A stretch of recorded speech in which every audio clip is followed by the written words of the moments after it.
Yes. Okay, awesome. So let's just, so that we can just move straight to the rest of a paper. So we are busy with the October and November 2018 paper still. And when I looked at it last night, I started looking at, but I'm sure we did this last week and the week before, and then I see this.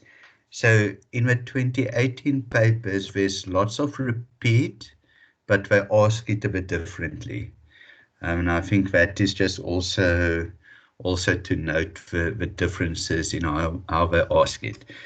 But let's go straight into, let's see if there's somebody in the call. Okay, so we're about 12, 13 people. So let's go back into, so Joan, sorry, can I just quickly say something? yes. I can see people when they try and join the chat, and I can for some reason I have the rights to add them. So you can just carry on, and I'll keep an eye and admit people as okay, because I made you an owner to see if we could get you the access to the presentation or to the streams afterwards. And that obviously didn't work, but it's great if you can add the guys that is in the lobby and wants to come in. Awesome. Okay. Okay, so I think the next set of questions, the one was about quartiles, and you will get something like this. So this is not even, so between the previous question that we had, the mean and the median and mode, you will also get one of quartile and interquartile range and those kind of things. What for me is always the problem with this is, again, depending on which book or textbook or study guide one uses, there's two different methods. So I'm not always happy that they give you two kind of methods to look at, but let's see in this one if we can actually get to the answers. So we're asking again which one is incorrect. So I normally, when I look at these, I'm like, okay, position of Q1, so that's maybe something easy to do. Value of Q2, we need to look at that one. Median is easy to do. The value of Q3, maybe also need to work it out. And interquartile range, we also will need to work it out. So we're asking incorrect. So I was like, okay, median is always for me the easiest one to go to, and the median is always one in the middle. So if you look at those 6 numbers, it will be 1, 2, 3. So between 3 and 4, that is where your median will be. So your median is 3.5. But the value of your second quartile is actually also your median.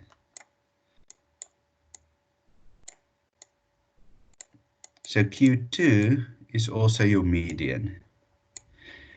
And now that is supposed to be 3.5. So that is the one that is incorrect. So in the exam also, that is nearly how I would look at this one, is to say, okay, I know what my median is, that's always one in the middle. So also if I said mode, I would first try to work that out before I go to working out the Q3, the position of Q1. That is, again, there's a formula for it. So it is n plus 1 divided by 4. So that will be your position for Q1. Your position for Q3, even though they're asking us value here, is 3n plus 1 divided by 4. So if we first look at this one, there was 6 values. So 6 plus 1 is 7. So 7 divided by 4 will give us 1 and 3/4, which is then the 1.75. So that one would have been correct in any case as well. The value of the third quartile here, now this is where sometimes they do it differently. So what they do with this one is to say which of those numbers are the closest to 1.75. So it will be value 2. So the same when we look at Q3. So the position again is 3, 6 plus 1, and that divided by 4. So that would have been 21 divided by 4, which is 5.25. So that is the position. So the position is 1, 2, 3, 4, 5. So that is the position. So the number closest to that position is 5. So your Q3 value is 5, and then your interquartile range is your Q3 minus your Q1, which is 5 minus 2, which is 3. So there's ways that how I normally have looked at it is that so depending on which textbook one uses, there's a formula now that you need to use to get to that the Q1 is actually not the full 2, but a 1 point something. So I think there's just differences in how they do it.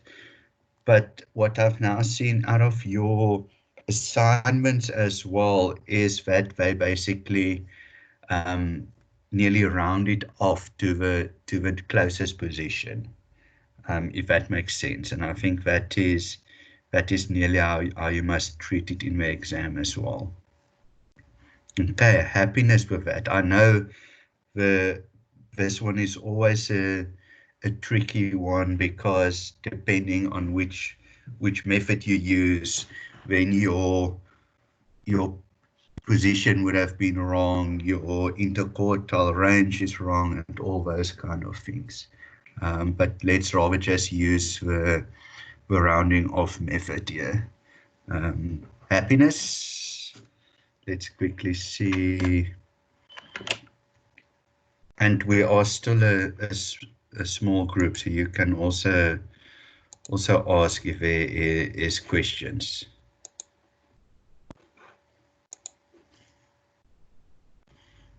Okay, so let's go to the next one.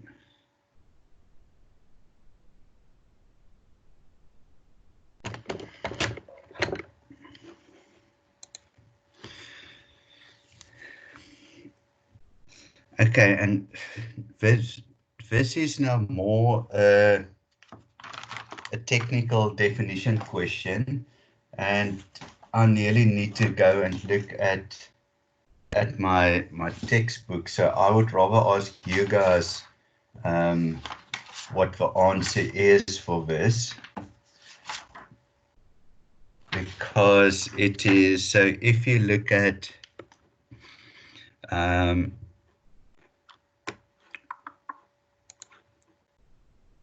identify the notations of measurement that represents a statistic. So it is Okay, quick, say that again. No, I'm saying it's I think A and D. Okay, cool. Okay, so the answers is or those two or those two. So that is basically the two options. So it can only be A or D or B and C. So it can't be any of the other two. So in the exam, if you don't know, that's a way to look at it. But you're right. It is. So if we look at a statistic, we're talking about the population, and if we're talking about the population, it is A and D. And another way to look at it, I know it's not always right to say, but I look at it and say the S for standard deviation is also the S for sample. So I know then that's the sample. So if I need to then look at anything about the sample, then it is the standard deviation with the S. Okay, so, but that is purely definition, and now with being open book, I will be very surprised if they will ask you something like that.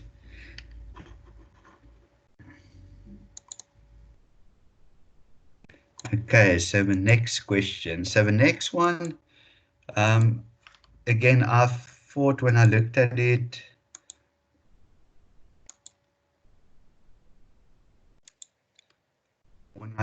I was like, oh, this is exactly the same that we did in the first assignment, or the first paper that we worked through. But there was here and there small differences.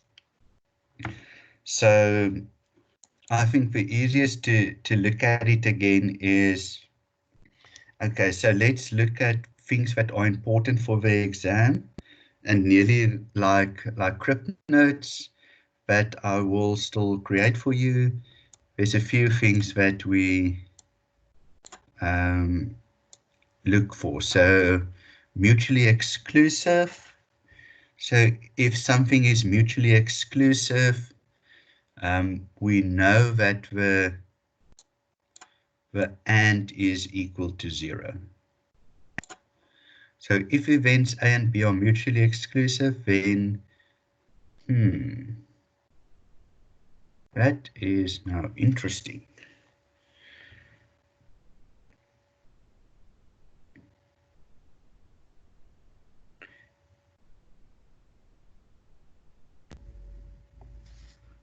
Okay, so this is, and we are working with something is correct. Okay, so if something is mutually exclusive, we know that the A and B is equal to 0. Okay, so this one is A or B is equal to 0, so that one is wrong. And I think let's, just for interest's sake, go back to the first one. Okay, so you can see with the previous paper that we were asking which one is incorrect. So there they said P or B is equal to 0.8. So now they are just changing the words a bit. So also when you prepare for the exam, just also, even if you have some of your old papers and things like that, just make sure that if there's like a old question that pops up, that it is actually also the options is what was in the old paper. So here we know that that one is wrong because the probability of A and B must be equal to 0. Okay, so let's look for a more easier one maybe. If A and B are independent, then probability of A or B is equal to 0.95. Okay, so this may be a interesting one to look at. So let's work it out. So the probability of A or B is the probability of A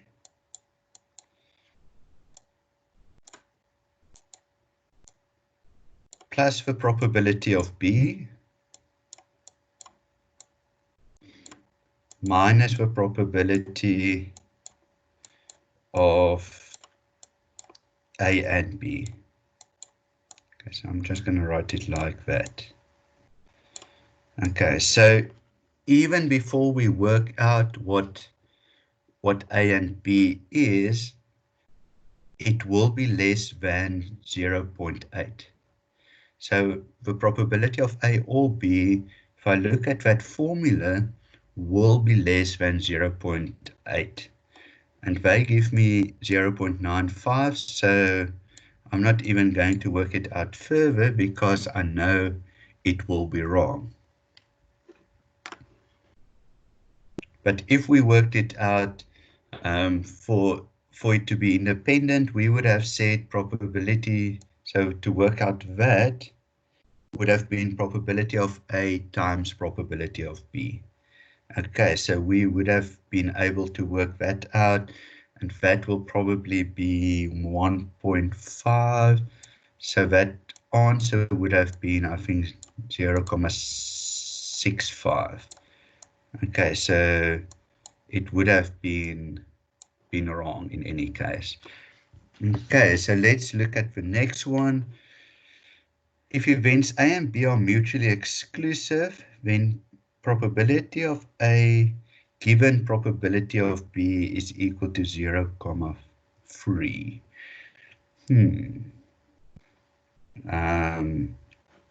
If A and B are independent, then probability of A given B is also 0.3. Okay, so one of those two need to be wrong or needs to be right, because it can't be that you have a mutually exclusive and an independent event happening. So one of those two are wrong, and one is right. So let's also just look at the fifth option. So if probability of A and B was equal to 0.2, then probability of A or B is equal to 1. Again, that is wrong because it would have been 0.5 plus 0.3 minus 0.2, which would have given me the 0.6. So that one is also wrong. So now for those two, I wonder what their formulas is. Again, that is one that, again, we can write down and you have it next to you, because there are different formulas, and I know it is, as you open the study guide at that chapter, it is there in front of you. So let's quickly, does anybody have a formula for me? Wait, we've got, okay, so the formula is probability. I actually see it on the formula page. That is quite interesting that they given that on the formula page. So probability of A given B is equal to probability of A and B. I'm just writing it shorthand and very clumsy, over probability of B. Okay, so if it is mutually exclusive, that was supposed to be 0. So if it is mutually exclusive, that is supposed to be 0. So that one is wrong. So it needs to be that one. So let's check it. So we did say that probability of A and B was 0.15. And if we divide it by the probability of B, which is 0.5,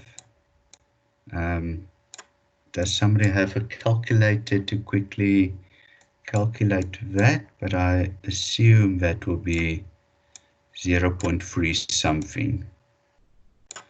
Probably 0.33333.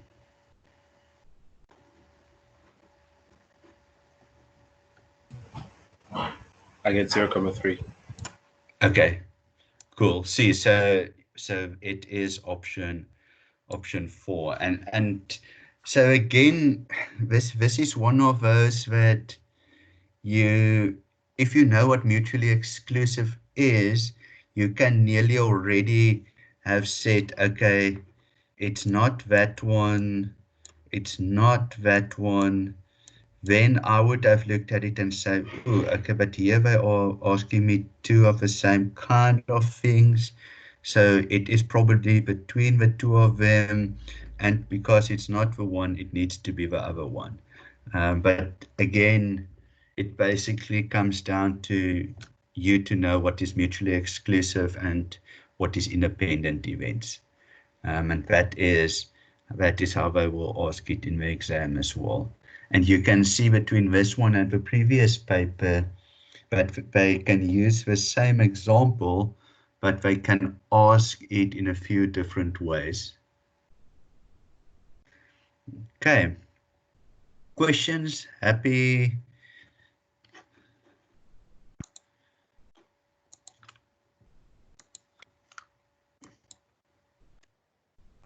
For me, what is coming out of all of these things, it's one nearly, there's not like as how they say, what's the saying, a silver bullet to get to just an easy answer. It is you must think about the things and remember some of the rules and those kind of things. So yeah, let's look at the next one, and again, maybe there's an easy one that we can look at. So which one is incorrect? So if I look at, okay, so if A and B is equal to 0.1, then I know it is not mutually exclusive. Or not mutually exclusive. Okay, so unfortunately that is correct. So that was not an easy one to quickly pick up. The other thing, so I would look at that one first again. So if it is independent, it needs to be probability of A times probability of B. We have probability of A 0.4. We have a probability of not B, so of a complement, so probability of B would have been equal to 1 minus the not the probability of a complement, sorry. So that would have been 0.5. So that one would have been correct as well. But then we can see 0.4 times 0.5 is equal to 0.2.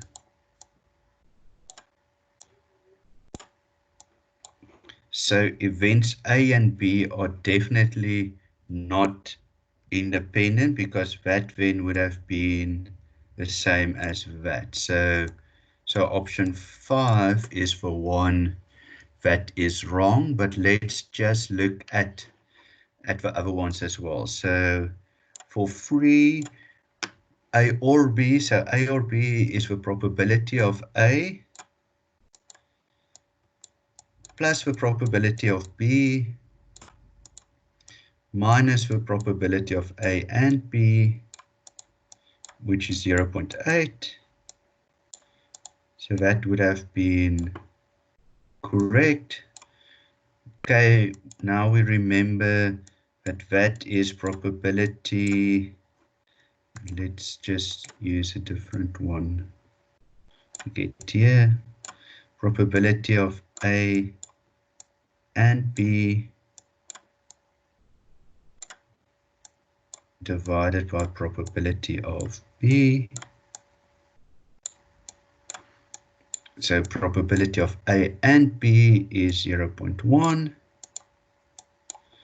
divided by the probability of B, which is 0.5, and that would give us 0.2. Okay, so that would have also been correct. Okay, so the one that is incorrect is the last one. And you could have, if you did it the way I now tried to explain it, there is a shortcut to get there, but you still need to do the work. Okay, so that is on the normal probabilities with mutually exclusive and independent. Questions on that?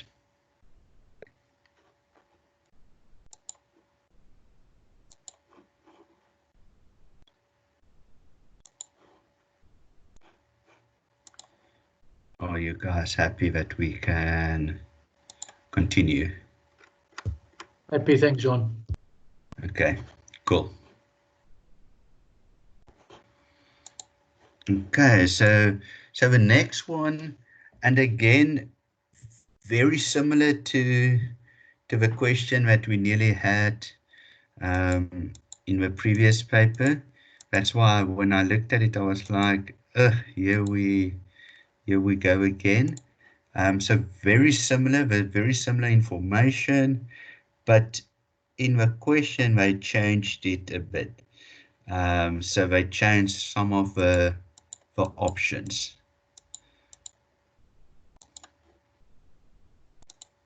Okay, so again we need to calculate.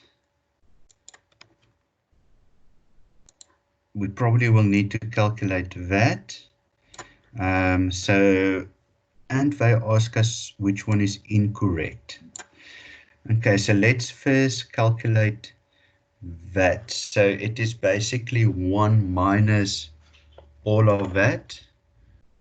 So if I do that on the calculator, 1 minus all of those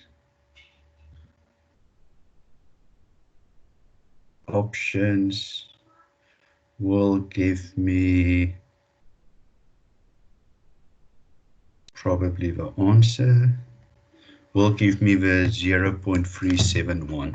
So if I said 1 minus that, minus that one, minus that one, minus that one, minus that one, I do get the 0.371. So that is correct, and then we can say that one is 0.371. Okay, so let's look at the next one. Okay, so we need to find the values, the probability where y is bigger than 0, so it does not include 0, and smaller than 5, so it does not include 5, so it can't be 1. So that one is the incorrect one.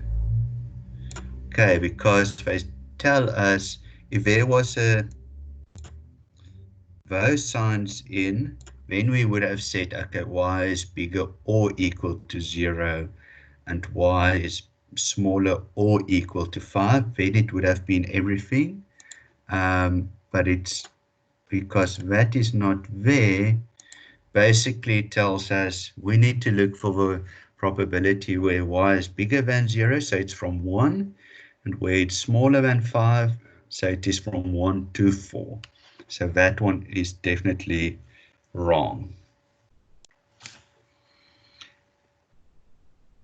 Then we can also do the other two, or the other three, so just to get a bit of practice in, because I think this was the only question on this. And what is also very important is you'll see that I think this is study unit 5, if I'm correct. You will get one of the normal probability distribution. You will get one of the binomial, which this one again was this strange one, and you will get a Poisson. So you will get one of each of these questions. I don't even think they have a second Poisson. So basically one of each of those you will get. So I think that is important, that we need to look for questions of binomial that is not like this, so that we can just see how it's also phrased. So I will check after this that we maybe do one of those old papers that was shared on the group as well.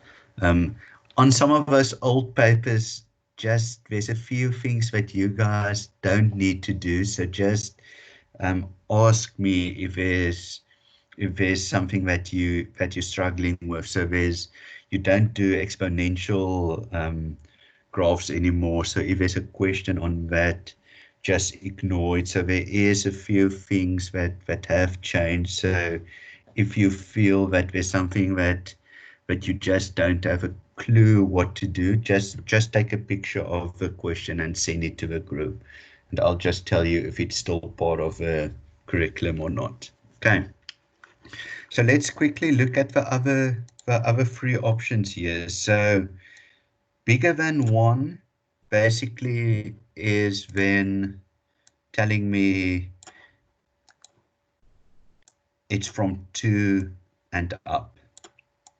Okay, so bigger than 1 is from 2 and up. So we could have done, what I would have done is to add those two and then set 1 minus those two, and then I would have gotten that answer as well. Then if you look at option 4, smaller or equal to 2, so smaller or equal to 2 is basically that area. So that area is the smaller or equal to 2. So you would have needed to work that out.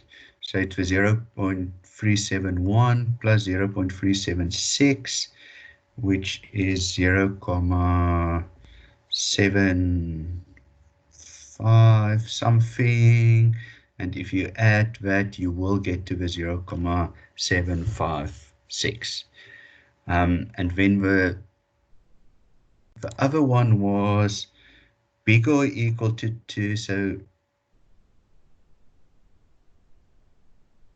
that is quite interesting. So it's exactly the same. Okay, so if you look at what we did there, we said bigger than 1 is of 2 and up. Bigger or equal to 2 is exactly the same. It's from 2 and up, so those two answers needs to be exactly the same, because we are working out the same thing. So again, now you can see there the option 3 and 5, that you can ask it differently but get the same answer.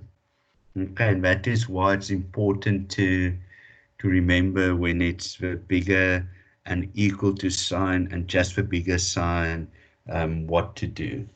Okay. Everybody fine with that?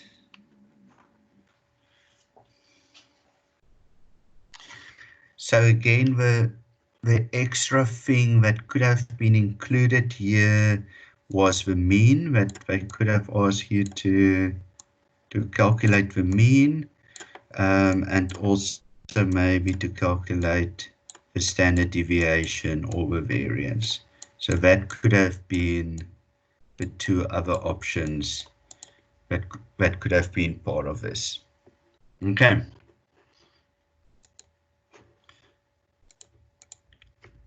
So like we did last time with a binomial coefficient, that again, I still see it in the notes that we also said on which page it was last time, out of one of the textbook and somewhere where this was mentioned. But it basically comes down to working out. Let me quickly check again where that formula was. So I just wrote it down as 6 factorial to, and below it it's 3 factorial 6 minus 3 factorial. And yeah, I was quite surprised to see it in both papers in 2018, because it wasn't really anywhere else that you would have seen it. So if we get it now in the exam, at least we know what to do. And then that factorial basically means 6 times 5 times 4 times 3 times till 1. So the same we need to do with the other ones, but let's just see what we get. So that was, and I'll change colors now. 6 minus 3 is 3, so again it is 3 times 2 times 1, and then we start cancelling out. What's above can be cancelled out if it is below. 2 goes into 2 once, 2 goes into 4 2 times, so there's a 2 left. 3 goes into 3 once, 3 goes into 6 2 times, so it's 2 times 5 times 2, which is equal to 20. Okay, and then it was that option. So yeah, I must say I was surprised to see it again in the second paper. So it nearly felt like a lot of what happened in 2018 was that there was this one paper, and for the December one or October, November one, they nearly used the same paper and they just changed some of the wordings. Yeah, so because again, if you look at this one, so in the paper in June, it was the probability that in any given day 2 or more network errors will occur.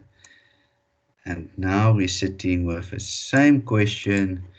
Assume that the number of network errors experienced in a day is a Poisson distribution, where lambda is equal to 1.6. And in any given day, 2 or less. Okay, so let's just, so I'm actually gonna quickly copy that other table back in here so that we can just,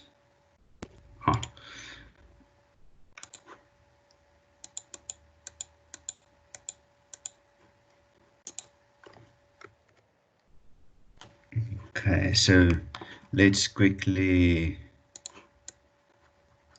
take that out.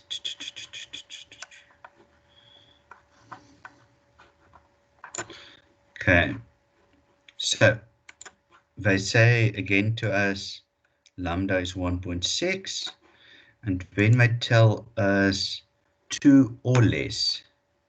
So 2 or less is basically, so let's, if we want to write it as that, 2 or less, so it is 2, 1, and 0. So it is 2, 1, and 0. So basically that 3 numbers that we need to add up. So again, if I quickly do it on the calculator, it is 0.2019 plus 0.3230 plus 2 or 0.2584. So I would have gotten 0.7833, and that is 0.7833. So again, just the difference in phrasing of a word and phrasing of a question, but very similar question, and that's why I think last week one of you said, but why are we looking for the correct one or the incorrect one? So again, yeah, the papers was very similar, and that's why I think it is good to work out some of the previous papers, because there is just so many questions that I can ask, and that for me is nearly like there's now way enough papers on the WhatsApp group also that we shared, and I have shared as well. So I think that is quite great.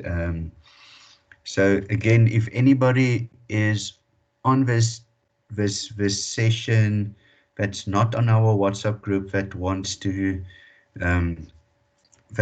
join, let me just add my cell phone number that you can join. Send me a WhatsApp just afterwards, so that I can join. I can just add you to the WhatsApp group as well. Okay, so that was question 13. So question 14, also very similar as the previous paper. I think there they just wanted us to look at the negative 2.08 or something like that. So let's just, as I normally like to draw this,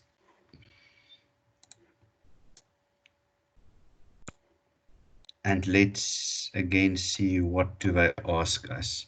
Let me rather, I think the red comes out better. So according to table 3, the area under the standard normal curve that lies to the left of 2.08 to the left is 0.9812. Without further consulting the table, the area under the standard normal curve that lies to the right, so we want to get that area, is what? Okay, so firstly, it can't be more than 1, so let's scratch that out. Secondly, it can't be the same as what's given, so let's scratch that out. Thirdly, if you look at it, okay, so let's not, so how we calculate it, it is 1 minus the 0.9812, and that would have given us, I think, the first one of 0.0188. Okay, so remember, beneath the normal standard deviation or the normal curve, it's always the probability is 1. So if that part is 0.9812, to calculate the other part, we just say 1 minus, and we will get the 0.0188. Okay, so yeah, and I think the previous question, or in the previous exam, it was just set the minus 0.09 or some, or 08 or something like that.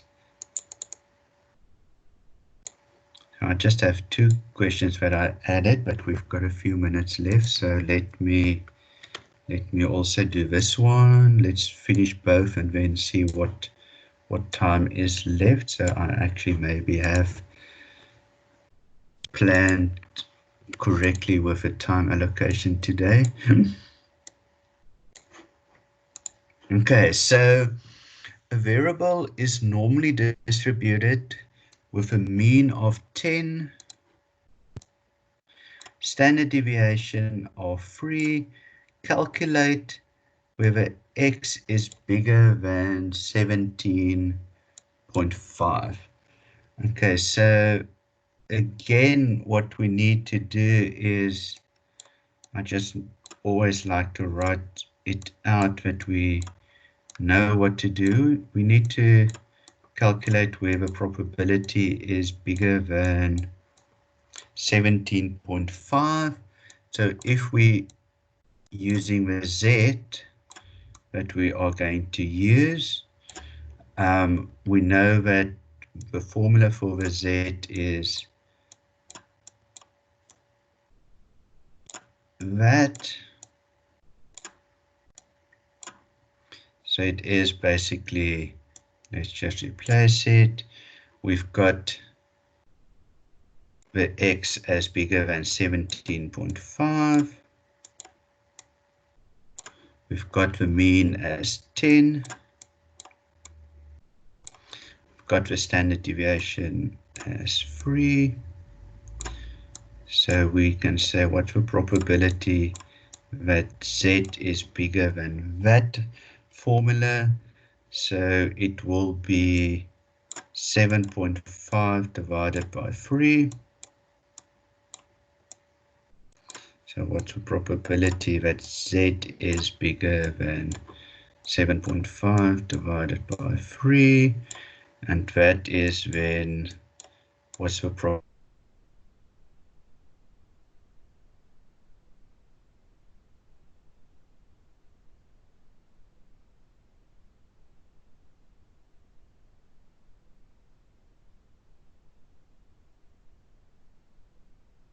It's bigger than 0, or sorry, what's the probability that z is bigger than 2.5?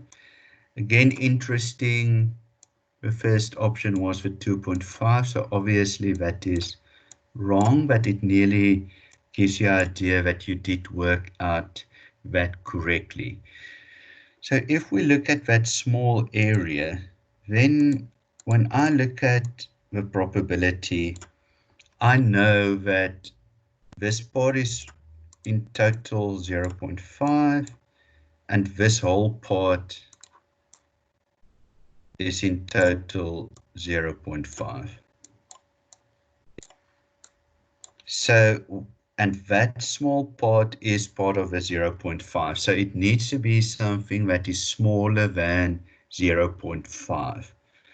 So it can't be that, can't be that, can't be that. So you're actually, without even going to the table, you only had one option to go to, and that was 0.0062.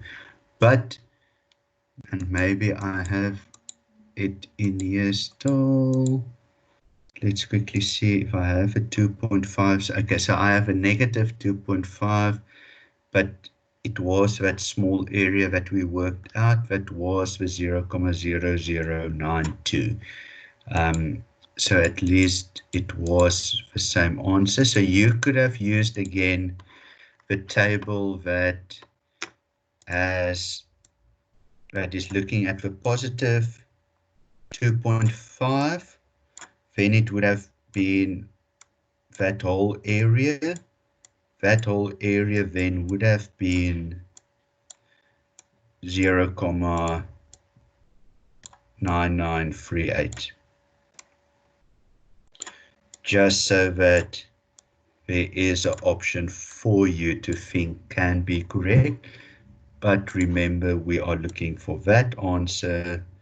So 1 minus that would have given us the 0,0062. Okay, so I think that is important. There is always, for the wrong answer nearly, there is an option as well. Okay, but 2 was the correct answer. Okay.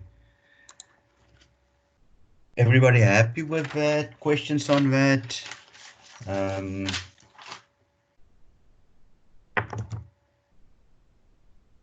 What's your feeling? Happiness? Still getting to it, kind of starting to make more sense? On my side, I can say I'm pretty happy. It's making a lot more sense. Okay, awesome. Okay, we've got about 5 minutes left, so let's do the last one then, and I think we end it off on a good one as well. Again, so yeah, was it exactly the same question as the previous exam? So they give you a lot of information. A variable of a population has a mean of that, standard deviation of that, the value of a sample mean for the sampling distribution of size 49 is.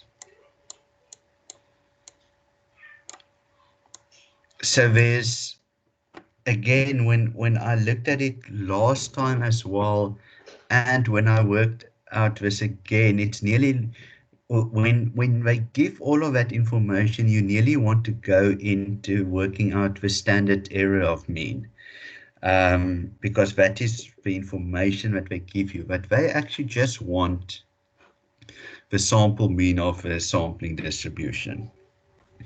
And then there is the one phrase in the textbook that says that the expected value of a sample mean is the population mean. So basically, the sample mean is equal to the population mean, which is equal to 100, which is option 5. So this question was exactly the same in the May-June paper as in the October-November paper.